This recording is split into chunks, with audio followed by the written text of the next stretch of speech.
जय हिंद साथियों, मैं आज आपसे बात करता हूं गवर्नेंस की, मतलब शासन की। अगर हम लोग बात करते हैं पॉलिटिकल सिस्टम में इंडिया में शासन के कितने पार्ट्स होते हैं, तो बेसिकली हम लोग देखेंगे तो there are 3 important major components of the Indian governance system. पहला होता है हमारा लेजिस्लेचर।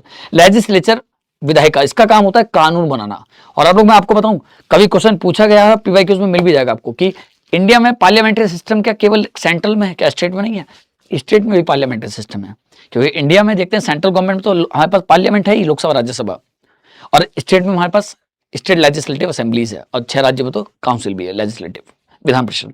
दूसरा इसका काम होता है कानून बनाना। दूसरा होता है एग्जीक्यूटिव। एग्जीक्यूटिव को कहते हैं कार्यपालिका। भारत में 2 तरह की कार्यपालिका होती है, एक परमानेंट, एक टेम्पररी। और जो आपके टेम्पररी है वही सरकार होती है, और जो ब्यूरोक्रेसी होती है, जो अधिकारी लोग होते हैं, वो परमानेंट एग्जीक्यूटिव का पार्ट होते हैं, क्योंकि वो एक बार चयन होने के बाद 60 साल की उम्र तक काम करते हैं। उनका काम है कि पार्लियामेंट ने जो लॉज बनाए हैं उन लॉज को अच्छे से इंप्लीमेंट करना। तीसरा होता है जुडिशरी। उसका काम होता है 2, पार्लियामेंट और एग्जीक्यूटिव दोनों पर नजर रखना। पहला काम तो उसका जस्टिस ही है, और दूसरा है कि दोनों पर नजर रखना कि अगर इन्होंने कहीं लेजिस्लेचर ने कानून बनाते समय कॉन्स्टिट्यूशन किसी प्रोविजन का उल्लंघन तो नहीं किया, वॉयलेशन तो नहीं किया।